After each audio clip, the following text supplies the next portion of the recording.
한 주간 발생했던 뉴스를 재정리해보는 시간입니다. 지난 한 주 동안 주요 이슈는 무엇이 있었는지 이상원 뉴스민 기자 통해서 이야기 나눠보도록 하겠습니다. 화상 연결합니다. 안녕하십니까? 네, 안녕하십니까. 뉴스민 이상원 기자입니다. 네, 우선 지난 한 주 동안 발생한 주요 이슈부터 짚어주시죠. 네, 첫 번째로 지난 한 주간 발생한 지역 정가 소식 정리해보고요. 다음은 금속노조 대구 지부장이 단식 농성을 시작했다는 소식 살펴봅니다. 이어서 살얼음판 같은 대구 경북 코로나19 상황도 짚어보겠습니다. 네, 지난주에도 대권 도전자들이 대구를 찾았습니다. 여권에서는 박용진 국회의원, 야권에서는 유승진 전 국회의원들이 대구의 기자들을 만났는데 어떤 이야기가 오갔습니까? 네, 지난 24일 더불어민주당 박용진 국회의원이 대구에 왔습니다. 박 의원은 기자들과 만난 자리에서 네거티브 경쟁을 이어가고 있는 이재명, 이낙연 두 후보자 때문에 당이 치명상을 입고 있다고 비판했습니다.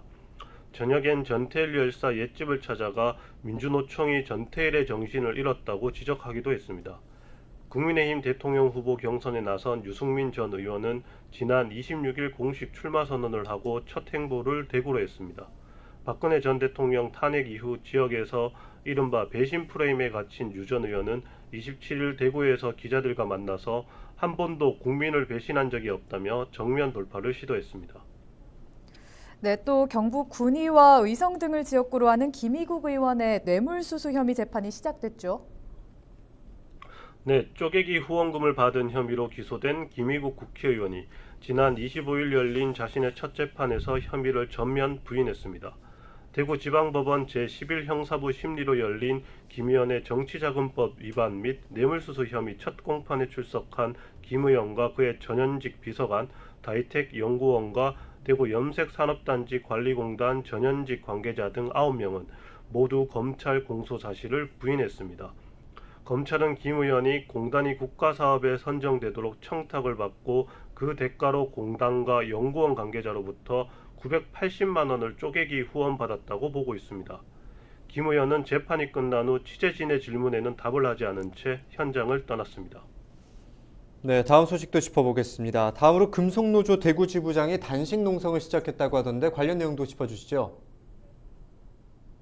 네, 금속노조 대구 지부장이 정의로운 산업 전환과 한국게이츠 폐업 사태 해결 등을 논의할 노정 공동협의체 구성을 대구시에 요구하면서 지난 25일부터 단식 농성을 시작했습니다. 금속노조 대구 지부는 노정 공동협의체를 통해 산업 전환 시기 대책과 전방위적 노동자 권익을 위한 논의를 대구시가 시작해야 한다고 촉구했습니다. 이들이 노정 공동협의체 구성을 요구하는 이유는 디지털 자동화, 인구 절벽, 기후위기 등 급격한 산업 전환 시기에 노동자 참여 없이 기업과 정부 차원의 산업 구조 조정이 이어질 경우 노동자가 입을 피해가 클 것으로 내다보기 때문입니다. 한국게이츠 사례가 대표적이라는 게 노조의 주장입니다. 네, 끝으로 대구와 경북의 코로나19 확진자가 늘었다 줄었다를 반복하면서 살얼음판 같은 상황을 계속하고 있다고요? 네, 대구와 경북의 코로나19 확산이 조금 줄어드는 기미를 보이다가도 대규모 집단 감염이 잇따라 발생하면서 긴장을 놓을 수 없게 하고 있습니다. 대구는 지난 22일 주간 평균 확진자 46.9명을 기록하면서 3단계 기준 아래로 잠시 내려가기도 했습니다. 하지만 지난주 대구 가톨릭대 병원을 포함한 의료기관 집단 감염이 다수 발생하면서 25일 하루에만 확진자 101명이 나와 다시 긴장도가 높아졌습니다. 경북은 지난해 초반 코로나19 환자가 대량 발생한 후 비교적 안정적인 상황을 유지했지만 8월 들어선 청송을 제외한 모든 시군에서 환자가 발견되는 등 어려운 상황이 연출되고 있습니다. 지난 한 주 동안 경북에선 평균 52.7명의 환자가 확인됐습니다. 네, 지금까지 이상원 뉴스민 기자와 함께했습니다. 고맙습니다.